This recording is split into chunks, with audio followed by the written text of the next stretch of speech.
हुआ कि नहीं है? जिसको पता नहीं, अध्ययन नहीं किया, भगवान ने 16,108 राजकुमारियों का नृत्य किया। अरे भैया, इसमें तो एक जगह भी नहीं लिखा है। यहाँ तो गोपियां कह रही चित्तम सुखे न भवता प्रहितम गृहेषु, आपके चरण रूपी घर में अपने मन को मने लगा दिया, अपने चित्त को लगा दिया। इसलिए ध्यान रखना, कोई यदि ऐसा कहे यदि कोई ऐसा कहे कि आपके भगवान ने 16,108 गोपियों के साथ नृत्य किया, तो बोलना तुम गधे हो, तुम्हें पता ही नहीं है कि हमारे धर्म में क्या लिखा है। आज सबके साथ गोपियों को ऐसा लग रहा है कि गोविंद मेरे साथ हैं।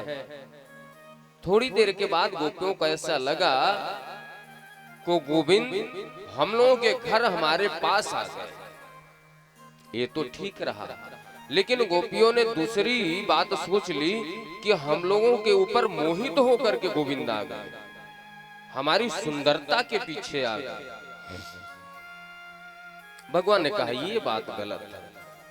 अभी उनके चित्त में, उनके मन में गोविंद थे, लेकिन जैसे उनके अंदर ये भाव आया कि नहीं गोविंद हमारे सुंदरता के पीछे आ गए, तो भगवान ने कहा यह बात गलत है।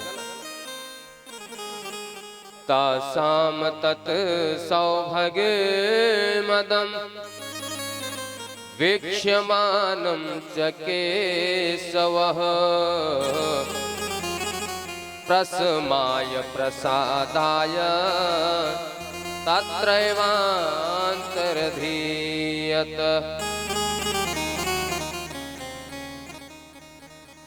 तासाम तत् सौभाग्यमदम, जैसे गोपियों के अंदर ये भाव आया तो गोविंद उनके मन से अंतर ध्यान हो गए, उनके चित्त वृत्ति से अंतर ध्यान हो गए।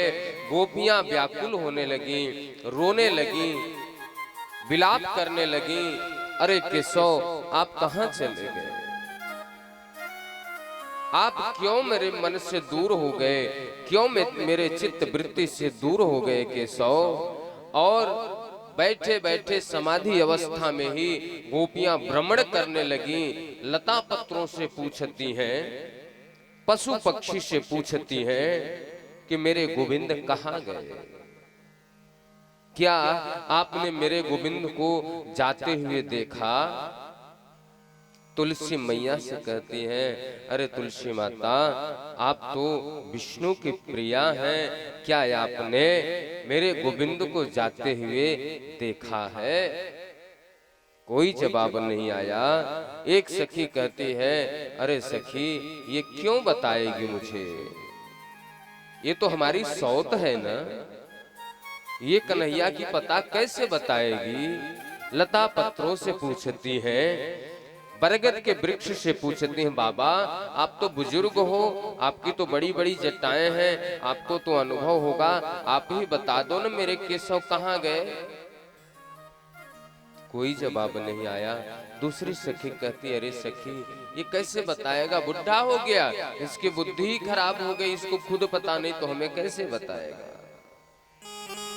पीपल के वृक्ष से पूछती हैं, अरे बाबा वासुदेव जी महाराज, आपके तो पत्ते पत्ते में देवता निवास करते हैं, आप ही बता दो कम से कम। कोई जवाब नहीं आया। एक सखी कहती, कैसे बताएगा? इसको तो अहंकार है कि इसके पत्ते पत्ते में देवता निवास करते हैं। भौरों से पूछती हैं, कोयल से पूछती हैं, मयूर से पूछती हैं, आप तो मेरे गोविंद के साथ नृत्य करते हो, उनके वेणु निनाद पे आप साथ देते हो, क्या आपने मेरे गोविंद को जाते हुए देखा? महाराज, आज राधा रानी के साथ गोविंद अलग हो गए हैं।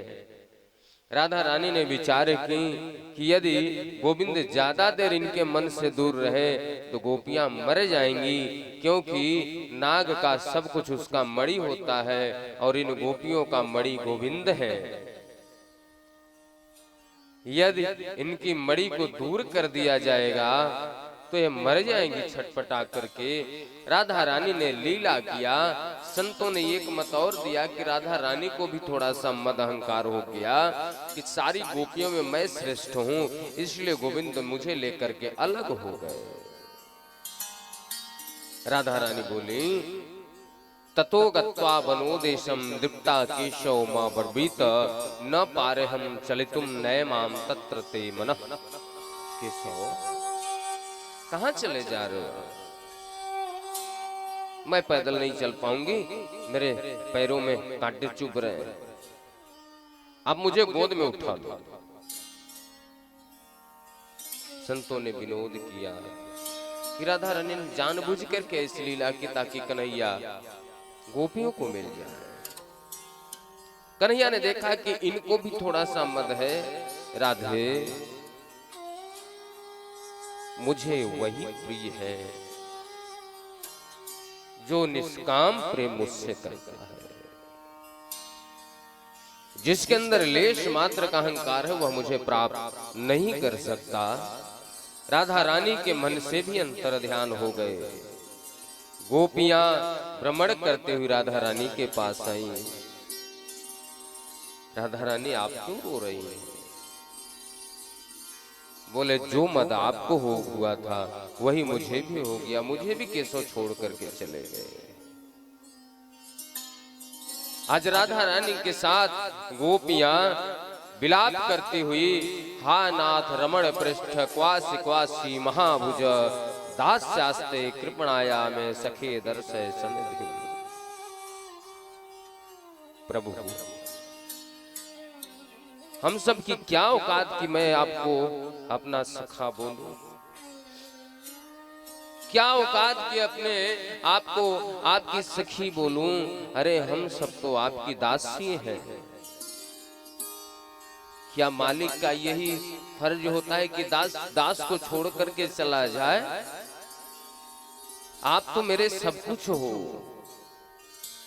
आप छोड़ करके चले जाओगे तो कैसे रहूंगे? माँ यमुना किनारे जा करके बैठ करके विलाप कर रही, गोपी गीत गाए।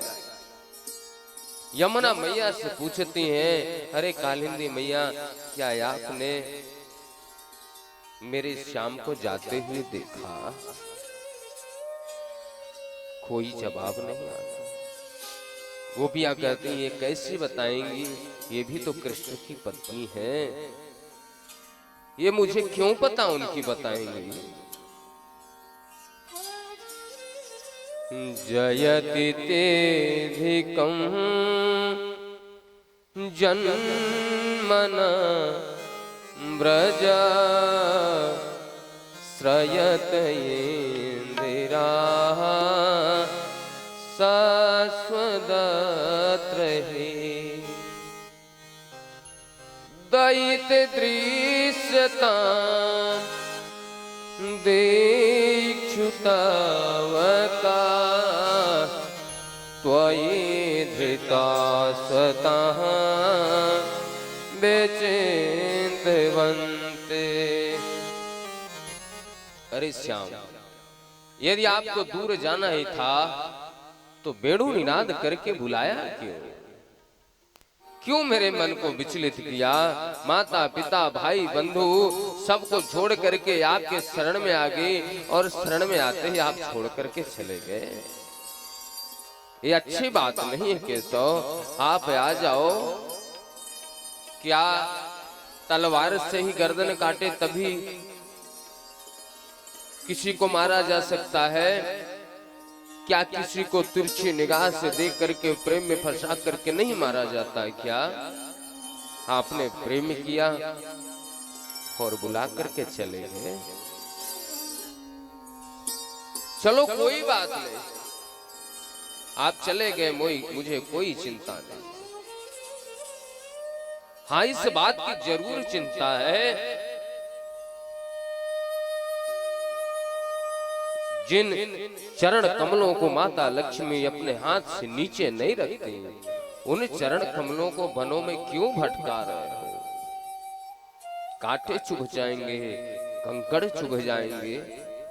आपको पैदल चलने की ज्यादा शौक है। आप पैदल चलना चाहते हो, आ जाओ, हम सब लेट जाती हैं। गोपियों का जो भाव है, यत्ते सुजात चरणाम ब्रूहम अस्तने सुभीता स्नई प्रिय दध महि गर्ग सेसु। हम सब लेट जाती हैं, हमारे वक्ष स्थल सीने के ऊपर पैर रख करके आप चलो, आपको जितना चलने का मन हो चलो आप। और विधाता से कहती, विधाता आप ऐसी कृपा कर देना, प्रिय दध महि गर्ग सेसु अस्तने सुभीता स्नई। अरे विधाता, जब मेरे गोविंद मेरे वक्ष स्थल पे अपने पांव को रखें तो आप ऐसी कृपा करना कि मेरे वक्ष स्थल उनके पैर में न चुभे, क्योंकि उनके पांव कमल के पंखुड़ी से भी कोमल है। गोपियां सोचती है कि मैं मर जाऊं, केशव के बिना क्या करूंगी, लेकिन प्राण ही नहीं निकलता। माता जानकी अशोक वाटिका में है, नेत्रों में आंसू है। हनुमत लाल से कहते हैं, बेटा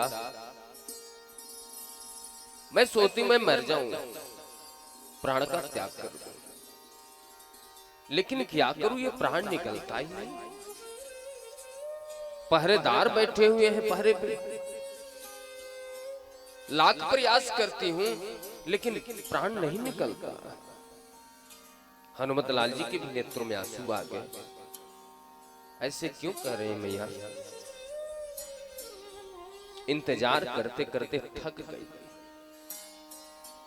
माता जानकी ने अच्छी बात कही, नाम पहारो दिवस से ध्यान तुम्हार कपाट।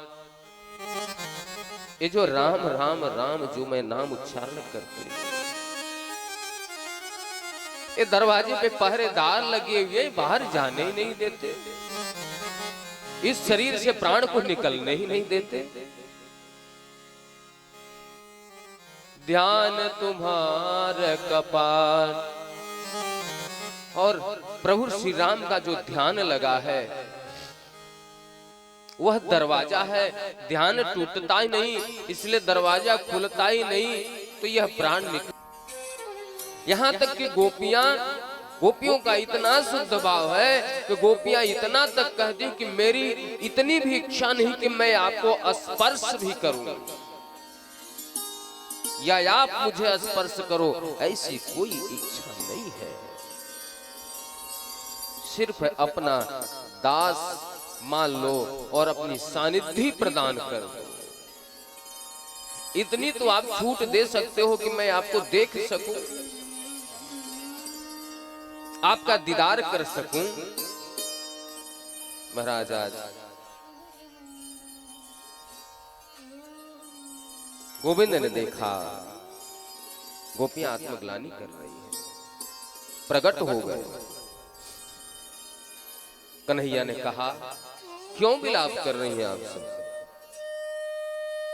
बोले आप रुलाते हो तो क्या क्या, भक्त रोते रहते हैं, फिर आप जाते हो उनको बचाने, क्यों ऐसा करते हो? रोने से पहले नहीं आ सकते थे? बोले मैं रुलाता नहीं किसी को, आप लोगों को अहंकार हो गया था। प्रेम में अहंकार का होना उचित बात नहीं है। माता से प्रेम हो, पिता से प्रेम हो, भाई से प्रेम हो, बहन से प्रेम हो, दोस्त से प्रेम हो, सखा से प्रेम हो, पति से प्रेम हो, पत्नी से प्रेम हो, पशु पक्षी से प्रेम हो, तो उससे स्वार्थ लगा के प्रेम मत करना। यदि आपने स्वार्थ लगा के प्रेम किया तो आपने कपट किया, पाप किया है। प्रेम करना तो स्वार्थ लगा के प्रेम मत करना, स्वार्थी मत बन जाना। कन्हैया ने कहा कि मैं आपसे कितना प्रेम करता हूं मैं नहीं बता सकता। ना हम तो सख्यो भजतो पे जंतु भजाम मिसाम अनुवृत्ति वृत्तये, मैं कितना प्रेम करता हूं नहीं बता सकता। लेकिन यदि प्रेम में लेस मात्र का अहंकार आ गया तो मेरा भक्त नहीं हो सकता। हरि व्यापक सर्वत्र समान, प्रेम ते प्रगट होहि मैं जाना। हरि व्यापक सर्वत्र समाना, प्रेम सो प्रगट होए मैं जाना। हरि व्यापक सर्वत्र समाना, हरि व्यापक सर्वत्र समाना, प्रेम सो प्रगट होए मैं जाना। प्रेम सो प्रगट होए मैं जाना। निर्मल मन जन, निर्मल मन जन सो मोहि पावा।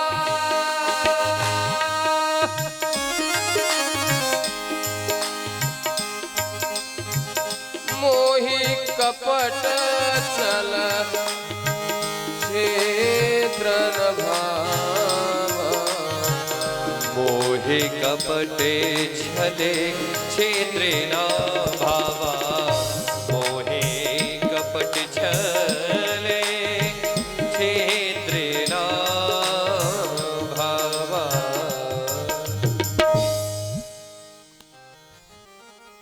मैं तो हर जगह हूं, लेकिन वो आपके हृदय में प्रेम हो, भाव हो तब। सुखदेव जी महाराज से राजा परीक्षित कहते हैं, गोपियों ने समाधिस्थ हो गई, कन्हैया की बंसी सुन करके जाती हूं उनके पास, तो क्या ये भगवान अपराध तो नहीं कर रहे हैं? जो धर्म के संस्थापक हैं वो पराई स्त्रियों के साथ, किसी दूसरे की बहन बेटी के साथ घूमे, रास रचाएं, उनसे बातें करें, तो कहीं ऐसा तो नहीं कि भगवान अपराध कर रहे हैं? सुखदेव जी महाराज कहते हैं, राजन वो भगवान है, परमपिता परमेश्वर है, सब उनके संतान हैं। मैंने पहले ही बताया कि भगवान के पास गोपियां नहीं गईं, अपितु तो अपने मन को भेजा है। गोपियों का शरीर तो उनके घर ही है, भगवान को आपके शरीर की जरूरत नहीं है। आप कितना चिंतन करते हो, कितना भगवान को अपना मानते हो, इसकी जरूरत है। यदि भगवान गोविंद के पास ब्रजवासियों की बहन बेटी पत्नी गई होती तो, मान लो उदाहरण के लिए मेरी बहन किसी दूसरे व्यक्ति के साथ, पुरुष के साथ घूमे, तो क्या मैं उसको छोड़ूंगा? नहीं छोड़ूंगा ना। मेरी माँ, मेरी पत्नी यदि किसी दूसरे पुरुष के साथ घूमे तो क्या मैं उसकी पूजा करूंगा? नहीं करूंगा ना। तो ब्रजवासियों ने क्यों पूजा किया? क्योंकि श्रीमद् भागवत द्वितीय खंड अध्याय 33 में श्लोक संख्या 38 नंबर में कहा गया कि यदि गोपियां गई होती तो व्यास जी यह बोलते नहीं, गणेश जी यह लिखते नहीं और सुखदेव जी महाराज इसका वर्णन नहीं करते। 38 नंबर श्लोक में कहते हैं, ना सुयन खलु कृष्णाय मोहितास्तस् मायया। किसी भी ब्रजवासी ने कृष्ण को अपना शत्रु नहीं माना, इसलिए क्योंकि उनकी बहन बेटी तो उनके घर में है, भाई आपकी पत्नी है, यदि मन से वृंदावन में घूम रही तो आप क्या कर लोगे उसका? शरीर से तो आपके घर में है।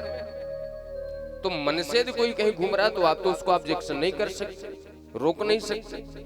तो गोपियां जब मन के साथ कृष्ण के पास गई तो कृष्ण को शत्रु कैसे मान सकते हैं ब्रजवासी?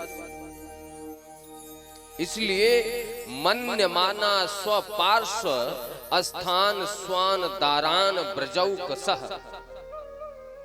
जो ब्रजवासी गोपियां हैं वह अपने स्थान मतलब अपने घर में है। गया तो सिर्फ मन है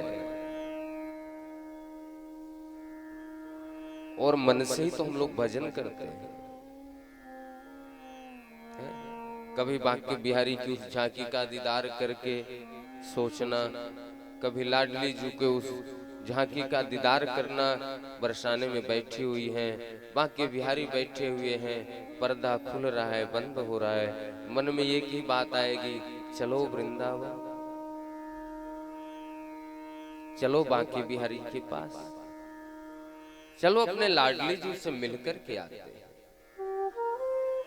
और जब बांके बिहारी मंदिर में बैठोगे तो उठने का मन नहीं होता, क्योंकि जाना तो नहीं के चरणों में।